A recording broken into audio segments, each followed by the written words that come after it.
Hey, you're listening to the Hard Rockology Show, and that's some great new music coming out of Sweden. The name of the track is Hypocrite, and that's coming from the upcoming release, a self-titled release that is, from the band Nordic Union. And joining us here on the phone from the band, Erik Mårtensson. You may be familiar with some of his other bands, his bands W.E.T, Eclipse, and his work that he did with legendary vocalist Jimmy Jemison from the band Survivor. Erik, welcome to the Hard Rockology Show.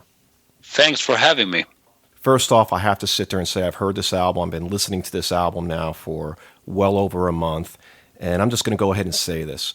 As far as melodic rock albums go, I think this is the gold standard for 2016 that all other bands in that genre are going to be compared to. This album is that good. Oh, that's fantastic. Thank you so much. Great. Thank you so much, really. I mean, and it's, for me, you have so many different projects. I mean, like I said, you're in W.E.T, you have Eclipse where you're the vocalist, and then you come back with Nordic Union, and you get Ronnie Atkins from Pretty Maids fame to sing vocals on this album. So why don't you go ahead and tell the listeners out there, how did this all come about, and how did you get Ronnie to come in and sing vocals on this album? The whole thing started with, it's actually the basic idea comes from Frontiers Records, who released the album. Both my band Eclipse and Pretty Maids, we are on the same label. It's an Italian hard rock label, and they proposed to us both that we could do a project together because they thought we could be a good match. And I get questions about working with different singers a lot, but and I usually don't have the time to do it because I have so much else going on. But Ronnie Atkins I think he's a great singer, and Pretty Maids has made a huge impact on the way my main band Eclipse sound today. So for me, it was a no-brainer to say yes to this project. It was so. I quickly wrote two songs, and the two songs we did is "When Death Is Calling" and the song called "The Hypocrisy," the song we just heard. And I sent them to Ronnie, and he immediately liked them, and so kind of the whole process of doing this album went really smooth, and a lot of fun doing it. Now, you said you sent a couple songs over to Ronnie to listen to. Now, was Ronnie also involved with any of the vocals on the album, or were most of the tracks already written, and he just stepped in and filled in on the vocals, or was there also some lyrics written by Ronnie as well for this particular album? Ronnie did he wrote lyrics on two songs. Otherwise, it's just my melodies and almost all my music and words. I wrote a couple of songs together with my guitarist from Eclipse, Magnus Henriksson, and also with another friend. We did some tracks, but most of the stuff, I said 90% of the stuff that's on the album, it's written by me. I mean, because having had a chance to listen to your Eclipse catalog, which you sing vocals on, definitely very similar style in singing between you and Ronnie, but Ronnie definitely brings that, hard rock, sleaze kind of feel to us. So was that what you were trying to go for with this particular album? Or, I mean, I guess next question would be, why wouldn't you have sang the tracks on this album? Yeah, I actually enjoy writing for others, and I just take a step back and play guitar and be this songwriter. And I think Ronnie's got this, his voice is very unique. He's got this two-voice thing. He's got this soft voice, which is, is kind of the softer side of him, and then he's got this harder edged voice, because he moves between them. He's almost like two different voices in the same guy, and I think that makes him very unique. And when someone with his kind of rougher edge sings all the melodies I do, the combination, it makes it. It's not a typical voice usually hear on these kind of melodies, and that makes it kind of special for me. And that was kind of one of the big things of this album. I mean, for me, that was one of the things that also drew me in as well, too. I mean, the melodies, the vocals. I mean, it's an extremely melodic, but at times heavy album. And for me, yeah. and you could let Ronnie know this as well when you talk to him. I remember Pretty Maids back in the day. I mean, but back in the 80s, early 90s, there were so many bands that I just couldn't get a hold of everything. Having heard this album, I actually went back in and re-looked at the whole catalog from that era and even currently. And you know what? It's something that I missed, and now I'm re-exploring. So let Ronnie know. That's great. Because of this album, I went back in, I'm re-exploring the Pretty Maids catalog, which has got some phenomenal stuff. Yeah, it's there's so much good stuff, and all the new stuff is great as well. You know, they keep releasing great albums. You know, they are truly kind of veterans at writing rock songs, and they do it. You know, I think they keep getting better with age. I think Ronnie sings better now than he did in the 80s. And I would agree with you there. I mean, it's amazing how well he sounds vocally now. I do think he sounds better today than he did back in the 90s. Absolutely, absolutely. Now let's talk a little bit about you're definitely playing guitar on here. You're also playing bass. You're also producing the album. You're a jack of all trades. But that being said, you do have some guest guitarists on there. Of course, Magnus Henriksson, who you've worked with before with Eclipse, and also he's done some work in W.E.T as well. And also Freddie Folk. How do you pronounce his name? Folkar. Folkare. It's a very Swedish name. It's a strange name. It's even a strange name in Sweden. I don't know. I've never heard anyone else having that name. And exactly. And many people may know him from Baltimore, and also he played guitar with Glenn Hughes as well. No, that is Thomas Larsson. He plays with Glenn Hughes. Fredrik Folkare, he plays with a death metal band called Unleashed. Yeah. Okay, my bad on that end. It's fine. You know, it's hard to keep all these projects and things going. But Unleashed were one of the pioneers in death metal. They started in the late 80s and in the beginning of 90s, and they've been touring the world a lot. So it's great to have him on the album. So it's not his typical style to play. Yeah, in a way, you could almost say this is I don't want to use the word supergroup because I really disdain that word. I just think this album's got a collection of some great musicians, and it really comes through. Yeah, the thing when I pick guest appearances, I do it because of the music. A lot of projects, they pick names. They want to have this. It's just a name dropping thing. They just want famous names on the record to sell it, and I always hated that. And I don't pick anyone for what they've done before. I picked them because of the way they play guitar and something they can contribute with. Of course, Ronnie's voice is a famous voice, but for me, he was a great singer to work with. It's not because he was famous before or something. It's just musically, it's always got to be the right thing. And a lot of these projects, they are filled with so many guest appearances that, they're just there because of the name. Now on the album, there's some great tracks in the album, and I guess there's a couple tracks I want to ask you about. The opening track, The War Has Begun, so talk a little bit about that track, because it is a great opening track, especially for this album.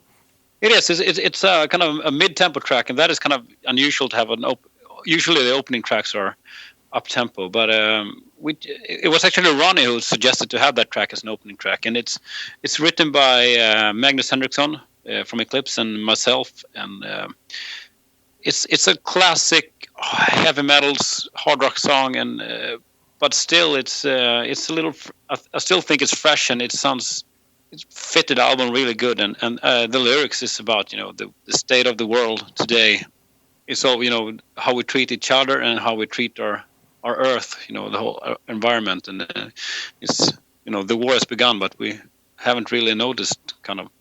Well, I agree with you, and I think a song like that brings attention to, but not in such a obvious way, but it's rather got some undertones there, which I think a lot of people listening to the song could appreciate the song for what it is. And for me, I think I said it's a great opening track, and the track we opened up the show with, Hypocrisy. I mean, any reason why that was the track you guys decided to go with as far as an opening single for the album? Not really. We had several different ideas for which song. We have the luxury problem of having so many good songs on this album. We couldn't kind of decide which song should be the single. But we had like 3 candidates, and we played them to some friends, and we asked them which one which one should be the first single. And most of the people said Hypocrisy, so we went with that one. It stood between it could have been at least 4 different songs that could have been the first single. Now, do you have a personal favorite on this album that you're looking forward to playing live or hearing out there as a single, perhaps? Yeah, as I said, I like a lot of songs on this album. I think When Death Is Calling it has something extra on that song, and I like a song called Point of No Return.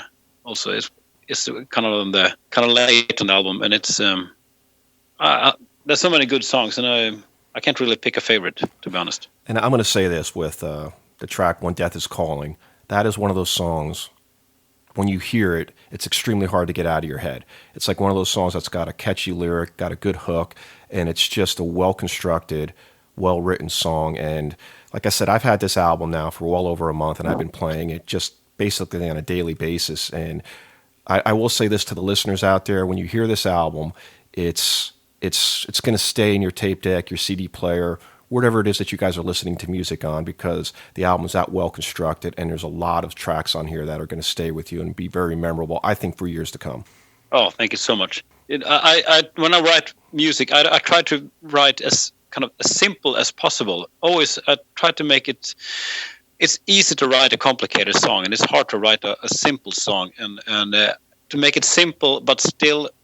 But still, you gotta have, in a listening song, it's gotta make the listener feel something. It's gonna give them a feeling in the gut, what it's about, the whole thing. So I think when you're making songs that are too much thing going on in them, you kind of loses the whole vibe in the song. And I always try to. It's not easy to write easy songs, but because it is so easy to make them more complicated than they really need to be. And I think that is a key to the whole album. I would agree with you. One of the tracks in there, "Fallen," is also another one of those tracks too. When you hear it, it's got some tempo changes, and it's got a really catchy chorus and hook to it as well. So a little bit more about that particular track, because it happens to be one of my favorite on the album as well. It's one of those songs. It came in pretty late in the writing process. I actually had it lying around for a while, and I thought it was a bit too much pop for the album, but I sent it to Ronnie, and I think it's too pop. What do you think, Ronnie? But Ronnie actually loves pop music and very melodic songs, so he thought it was great. So with his voice, his rougher voice, he made it work on the album, so it turned out to be a really catchy song. Now, like I said earlier, belonged to W.E.T, Eclipse, Nordic Union, and so much other stuff that you've done. Now, going out there on stage, what's it like for you to go out there and play either as the vocalist for Eclipse or a guitar player? What's it like for the fans out there to listen to your songs, to sing your songs back to you, and just get excited to hear the music that you're producing and you're writing? What's that feeling like for you? It's an absolute fantastic feeling. I can clearly remember the first live gig when we played. We played at a festival in UK called Firefest, and we played there with W.E.T. And that was, the place was packed. Everyone was there to see W.E.T. And when we did play our songs, and I knew the album had sold a lot of albums, but it's one thing to actually to hear about sales figures. You can't. It's just numbers. But when you see people. Thousands of people standing there singing the songs I wrote in my basement. It's just amazing, and the feeling is it's overwhelming almost. It's truly a privilege to be in the position to be able to play my own music in front of people who actually enjoys it. All right, one of the questions we like to ask our guests here on the Hard Rockology Show, we call it the Spinal Tap Moment. Now, you've been playing for quite a while, plenty of different bands, and been out there on stage and all that. Do you have a Spinal Tap moment of your own that really stands out that, you just can't believe this happened, or, it's just crazy that this happened? Is there anything that stands out that you want to share with our audience? Oh, there's so much. Going on tour is just, if you're not AC/DC or something, when everyone is fixing everything for you. When you're doing tours, when you do like on the last European tour we did, it's a Spinal Tap moment every single day. It's just is it a 5 out of 5 Spinal Tap moment or a 3 out of 5? It's everything from threatening organizers, to get the money. Sometimes it's almost like you're in the Anvil. Do you see the movie about Anvil? Exactly. Yeah, it's kind of the most idiotic things happens all the time. So I know it's I can't really pick a favorite. It's so much stuff. I can't believe it. Yeah. All right. Quick question for your fans out there, Erik, because like I said, you have this Nordic Union album coming out later this month. You also have, like I said, W.E.T, Eclipse. What can your fans expect from you in 2016? Are you going to be out on the road playing the Nordic Union album, or is there going to be any touring involved? So why don't you go ahead and let the fans out there know what's going to be going on for 2016? For 2016, it's going to be a lot of Eclipse, actually. We're going to... Nordic Union, I know Ronnie Atkins, he's going on a 10-week tour this spring with Avantasia. It's a German kind of power metal thing with guest vocalists, famous guest vocalists. So he's going to do this huge tour. He's also going to play America as well. So we're going to concentrate on playing a lot of Eclipse. And we don't really know if there's an interest. We have, by now, we know that magazines and reviews has been fantastic for the album, but we don't know if people will buy it, if it's going to be a kind of a big interest in the Nordic Union project. If there is a big project, then of course we will start thinking about maybe we should do some live gigs, maybe we should start working on a new album, of course. But it's kind of, we just did this album, it's not released yet, so we kind of now we just take a step back and kind of and see what happens. But with Eclipse, we're going to do a reissue. We're going to do a deluxe edition of the Armageddonize album that was released almost a year ago. We're going to add an extra bonus CD with a lot of rare tracks that was released as B-sides and stuff that I know a lot of people are searching for it to find. And we're also going to include a full concert from a festival we did this summer on the Armageddonize tour. And we're also going to release a brand new single from Eclipse that's going to be heavily promoted, especially in Scandinavia. And so I think it's going to be a lot of playing in live in festivals and stuff. We're also going to go to Chicago to play the Rock and Skull Festival in October. Looking forward to that. So I may have to make it a point to make a trip to Chicago. But it looks like our European listeners are going to have a lot to look forward to this year in 2016. Absolutely, yeah. I got to ask you a question. This is just because I'm fascinated by this Eurovision and this music song contest that's going on right now. And I believe you even have a song going in. Yeah. What is that all about, and how does that work? Because here in the States, we don't have anything. I mean, yeah, we have American Idol and some other stuff like that. But I mean, for me, this is such a fascinating thing because, I mean, I'm looking at some of the entries from some of the countries, and it's all over the place. So what's that all about? That's actually a really good question. It's been around since the 50s, and it's a long history, and it was simple pop songs. They should be 3 minutes long, and it was really geeky to be a part of it up till a kind of 10 years ago.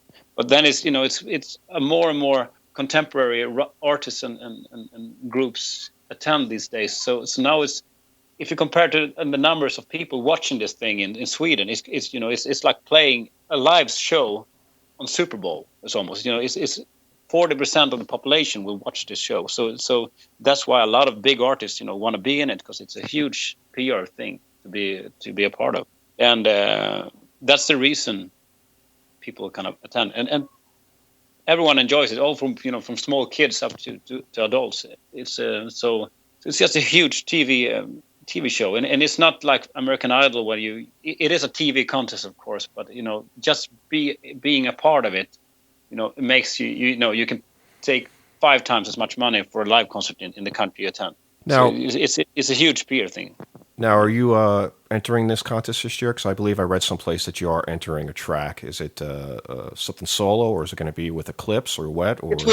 It's with Eclipse, and that's why we're doing this, actually, the whole re-release, because this is going to open up a more mainstream market. Because usually in Sweden, as everywhere, hard rock is not in mainstream media. They don't write about it at all. If it's not AC/DC or Kiss or something like that, when they're coming and playing a live concert. But the first thing that happens when we attend something like this is all the publishing companies calls, the big labels want to sign it, the big magazine writes and takes photos. It's a huge marketing thing to be a part of, and so we it's kind of geeky to be a part of it, but not anymore, because there's so many rock bands being a part of it nowadays. So it's just it's going to be a fun thing to be a part of. We don't expect any, we don't want to win it, or we have no plans of, winning the thing or anything. It's just a good thing to be a part of, and a chance to get hard rock on mainstream media. Because all my life, you never see hard rock on mainstream media. You can't see it on television. You can't see it on radio. You hear it on radio. If it's not, niche, small small channels, but the big channels, they don't do it because they lose I hear viewers. you. I hear you. Yeah. It's the same here in the States, and I wish you luck with the band, and I wish all the other hard rock entries as well good luck as well, because like I said, that's what I've been drawn to, is the hard rock side of it. I know there's a lot of poppy stuff on there, which I just have to scratch my head. And I will say this, I thought we had it bad over here, but you guys have it equally as bad over there as well with all this pop stuff. Yes, absolutely. Our list, the Billboard kind of stuff, it's the same over here. It's Adele and everything. All right, Erik. Once again, I want to say thank you. I really do appreciate you joining us here on the Hard Rockology Show. Thank you so much for having me. And as we do with all of our guests, why don't we go ahead and basically have you introduce another track off of what I think is going to be one of the best albums for 2016. All right. As you played Hypocrisy before, and I think Hypocrisy was one of the first songs that I wrote for this album. And so let's go with the second song I did for the album. It's a song called When Death is Calling. Enjoy.